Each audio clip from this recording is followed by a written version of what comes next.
విక్రమార్క బేతాళ కథలు రాజును అతని తెలివితేటలను పరీక్షించే అద్భుతమైన కథామాలిక. ఈ మహాజ్ఞానాన్ని పరీక్షించే కథలకు మీకు స్వాగతం. మిత్రులారా, మన వీడియోలను చాలామంది సబ్స్క్రైబ్ చేసుకోకుండానే చూస్తున్నారు. ఇది మాకు మరింత మంచి కంటెంట్ అందించడానికి ప్రోత్సాహాన్ని ఇవ్వదు. దయచేసి ఒక్కసారి సబ్స్క్రైబ్ చేసుకుని చూస్తే అది మాకు ఎంతో బూస్ట్నిస్తుంది. మీ ప్రోత్సాహంతోనే మేము మరింత ముందుకు వెళ్తాం. ఇక ఆలస్యం చేయకుండా 10వ భాగంలోకి అడుగు పెడదాం. కథ పూర్తయ్యాక వచ్చే ఆ ఒక్క ప్రశ్నకు సమాధానం చెప్పకుండా మాత్రం ముందుకు వెళ్ళొద్దు. మీ సమాధానాల కోసం ఆసక్తిగా ఎదురుచూస్తుంటాం. విక్రమార్కుడు బేతాళుడిని తీసుకువెళ్తుండగా మార్గాయాసం పోగొట్టడానికి బేతాళుడు కథ చెప్పడం మొదలుపెట్టాడు. పాటలీపుత్రం రాజకుమారుడు పరాక్రమకేసరికి భవిష్యత్తు చెప్పే చిలుక దొరుకుతుంది. ఆ చిలుక చెప్పినట్లుగానే వేదాంతపురం రాజకుమార్తె రత్నవల్లిని వివాహం చేసుకుంటాడు. ఆమె కూడా భవిష్యత్తు చెప్పే ఆడచిలుకను పెంచుకుంటుంది. వారిద్దరూ చిలుకల మాట ప్రకారం వివాహం చేసుకుంటారు. రాజకుమారుడు ఆ 2 చిలుకలను ఒకే పంజరంలో ఉంచగా ఆడచిలుక మగవాళ్లు నమ్మదగినవారని వాదిస్తగా మగచిలుక ఆడవాళ్లే నమ్మదగినవారని వాదిస్తుంది. ఇద్దరూ తమ వాదనకు మద్దతుగా ఒక్కొక్క కథ చెబుతారు. ఆడచిలుక కథ. తర్కకేసరి అనే వైశ్యకుమారుడు వేశ్యా వ్యామోహంతో ఆస్తి పోగొట్టుకుని అలకాపురంలో ధనగుప్తుడి కూతురు సుశీలను పెళ్లి చేసుకుంటాడు.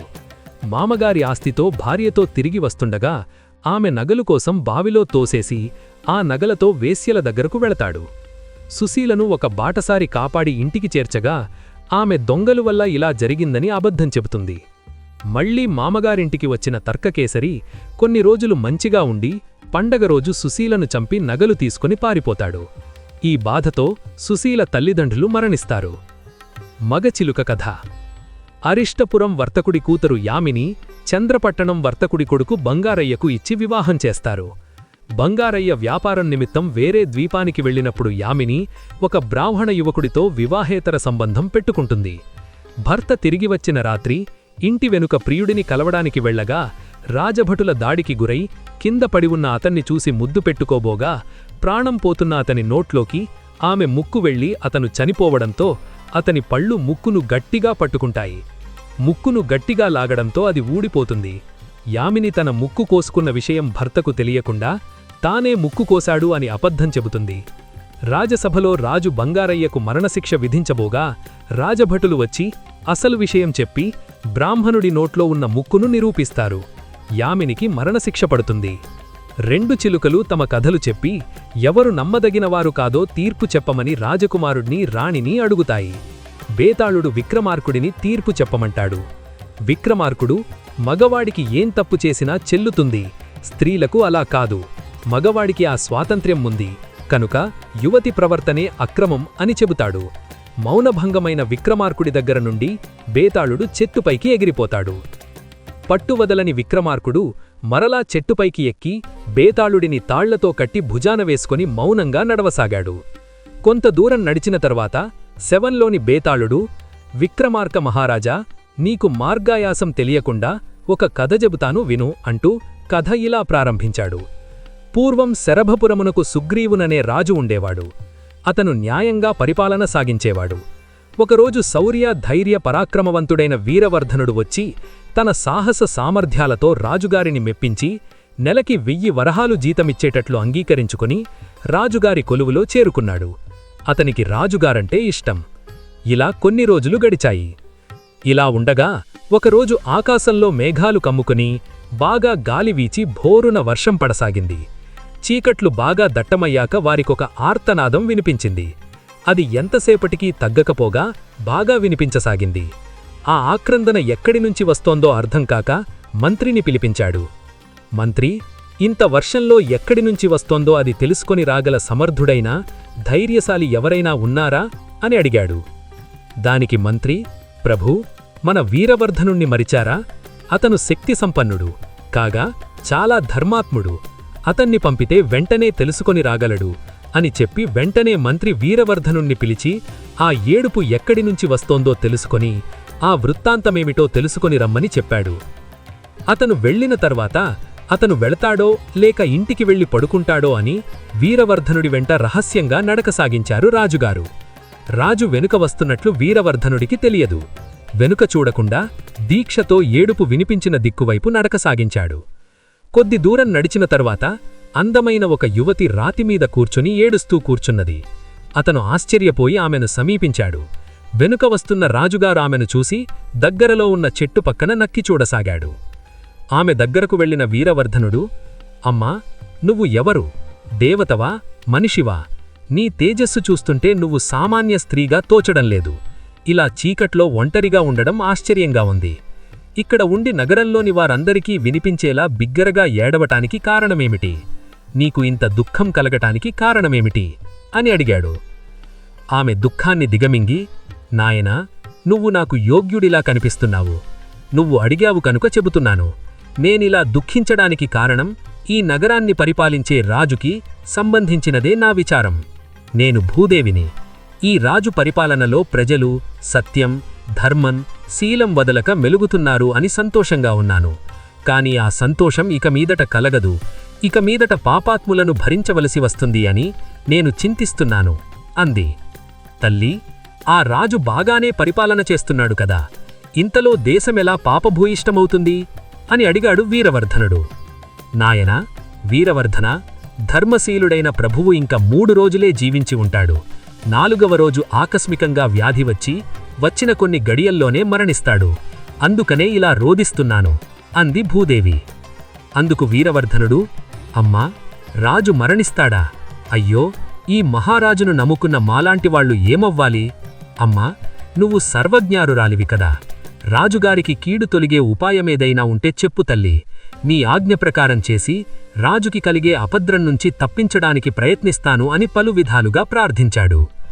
సరే నాయనా, ఎవరైనా తెగించి నేను చెప్పిన విధంగా చేస్తే రాజుకి గండం గడిచి రాజు 100 ఏళ్లు జీవిస్తాడు అంది భూదేవి. అప్పుడు వీరవర్ధనుడు, సెలవివ్వండి మాతా అని వేడుకున్నాడు. ఎవరైనా సరే వివాహం కాని 16 ఏళ్ల వయసు ఉన్న యువకుణ్ణి తెచ్చి, అదిగో అక్కడ ఉన్న కాళికాదేవికి బలిస్తే రాజుకు వచ్చిన ఆపద తొలగుతుంది. కాని రాజుకోసం ఎవరు ప్రాణాలిస్తాడు అంది భూదేవి. వెంటనే వీరవర్ధనుడు, జననీ, ఇక నువ్వు కాని నేను కాని ఈ రాజ్యం ప్రజలు కాని చింతించనక్కర్లేదు. ఈ కార్యాన్ని నేను పూర్తి చేస్తాను. నువ్వు చెప్పిన 16 ఏళ్ల కుర్రాడు నా పుత్రుడు ఉన్నాడు.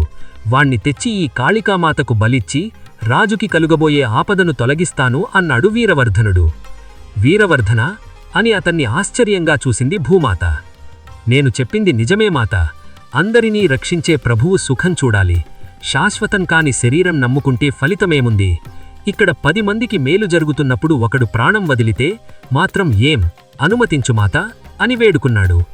ఆ మాటలకు రాజభక్తికి, కార్యదీక్షతకి, ధైర్యానికి, త్యాగగుణానికి మాత సంతోషించి, కుమారా, నీకు శుభమవుగాక అని దీవించి భూమాత అంతర్ధానమైంది. వెంటనే వీరవర్ధనుడు నగరానికి వచ్చి తన ఇంటికి వెళ్లి రాజు తనని పిలిచిన దగ్గర నుంచి జరిగిందంతా తన భార్యకు చెప్పాడు. వీరవర్ధనుడి వెనుకర ఆయన ఇంటికి వెళ్లి అతనికి కనిపించకుండా జరుగుతున్నదంతా చూస్తున్నాడు రాజు. మనం రాజుగారి ధనం తిని బతుకుతున్నాం, మన ప్రాణాలిచ్చి అయినా ప్రభువికి మేలు చెయ్యాలి అని భార్యను అడిగాడు. వీరవర్ధనుడి భార్య, ఏది ఏమైనా మనం మన రాజుగారిని రక్షించుకోవడం మన కర్తవ్యం. మీరు ఎలా చేసినా నాకు సమ్మతమే అని అంది అతని భార్య. వెంటనే కుమారుడు, నాన్నగారు, నేను భయపడతాను అని అనుకుంటున్నారేమో. నా మరణం గొప్పది కాదు. రాజుగారు జీవించి ఉంటే చాలు. వెంటనే బయలుదేరండి, నన్ను తీసుకువెళ్లి మాత ఆదేశించినట్లు చెయ్యండి అన్నాడు అతని కుమారుడు. వారి మాటలన్నీ అన్నీ రాజు చాటుగా విన్నాడు. వీరవర్ధనుడు కుమారుణ్ణి వెంటపెట్టుకుని ఆలయానికి వెళ్లి కుమారుణ్ణి దేవి ముందు పెట్టి, ఓ తల్లి, ఇతను నా కుమారుడు, వీణ్ణి నేను బలి ఇస్తున్నాను. రాజుగారికి ఏ కీడు రాకుండా రక్షించు తల్లి అని మొక్కుకొని తన చేతిలోని కత్తితో కంఠం నరికి రాజుగారికి విపత్తు తొలగింది అని ఇంటికి చేరాడు. తనకు ఉన్న ఏకైక కుమారుడు చనిపోయాడు అన్న దిగులుతో వీరవర్ధనుడి భార్య కూడా మరణించింది. కుమారుడు, భార్య చనిపోవడంతో అతనికి విరక్తి కలిగి, నేను ఎవరికోసం బ్రతకాలి అని నా శరీరాన్ని కూడా కాళికాదేవికే అర్పించుకుంటాను అని ఆలయానికి వెళ్లి తాను కూడా కత్తితో కంఠం ఖండించుకొని నేలకూలాడు. ఇదంతా చూస్తున్న రాజు వీరవర్ధనుడి సంకల్పం, అతని భార్యాపుత్రుల భక్తికి ఆశ్చర్యపోయి, నా గురించి ఈ ముగ్గురూ ప్రాణాలు వదిలారు. ఇంతటి రాజభక్తి కలిగి ఉన్న వీరు మరణించాక వీరి మరణానికి కారణమైన నేను జీవించి ఉండడం పాపం. నేను కూడా ఈ కాళికాదేవికే బలి అవుతాను అని కత్తిని చేతిలోకి తీసుకుని కంఠం ఖండించుకున్నాడు. వెంటనే కాళికాదేవి ప్రత్యక్షమై అతని చెయ్యి పట్టుకుని ఆపి, రాజా, సాహసింపకు. నీ న్యాయబుద్ధికి చాలా సంతోషించాను. నీకు ఏం వరం కావాలో కోరుకో అంది. అమ్మా, ఈ వీరవర్ధనుణ్ణి భార్యాపుత్ర సమేతంగా బతికించు అని కోరాడు. అప్పుడు, నీకు మరణం సంభవిస్తుందని తెలిసినా వీరిని బ్రతికించమంటున్నావు. నీ గతి ఏం కావాలి అంది మాత. తల్లి, వీరు నా ప్రాణం రక్షించడానికి తమ ప్రాణాలు కోల్పోయిన పుణ్యజీవులు. ఇలాంటి ప్రభుభక్తి ఉన్నవారు పరమయోగ్యులు. వారి మరణాలు చూశాక నేను జీవించి ఏం ప్రయోజనం?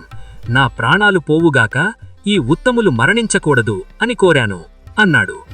అతని ధర్మగుణానికి మాత సంతోషించి, నువ్వు చాలా యోగ్యుడివి కనుక నీకు దీర్ఘాయువినిస్తున్నాను, వెళ్ళు అని వీరవర్ధనుడు భార్యాపుత్రుడితో బతికి వస్తాడు అని చెప్పి కాళిక మాయమైంది. రాజు ఇంటికి తిరిగి వెళ్ళిపోయాడు. జరిగింది తలుచుకుంటూ ఆ రాత్రి నిద్రపోలేదు. తెల్లవారిన తరువాత వీరవర్ధనుడు ఉదయం రాజదర్శనానికి వచ్చి ఏమీ ఎరుగనివాడిలా రాజుకు అభివందనం చేశాడు.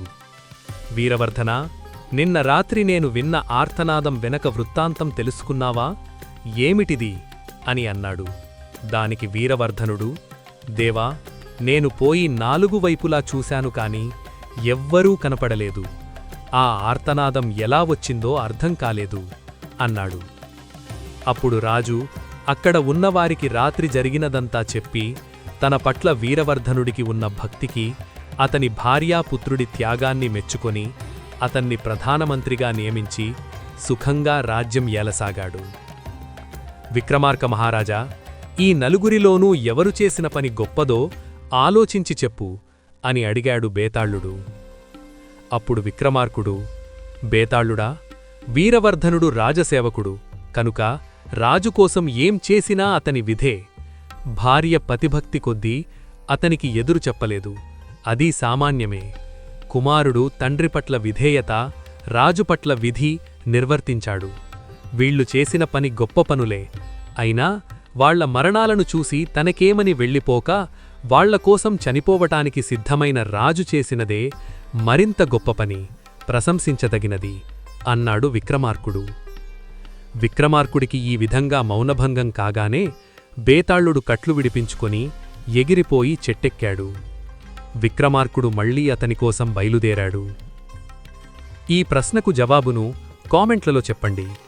బేతాళుడు కథ చివర్లో విక్రమార్కుణ్ణి అడిగిన ప్రశ్న ఏది? ఈ కథ మీకు నచ్చితే లైక్ చేయండి, షేర్ చేయండి మరియు మార్వెలస్ ఎపిక్ స్టోరీస్ని సబ్స్క్రైబ్ చేయటం మర్చిపోకండి.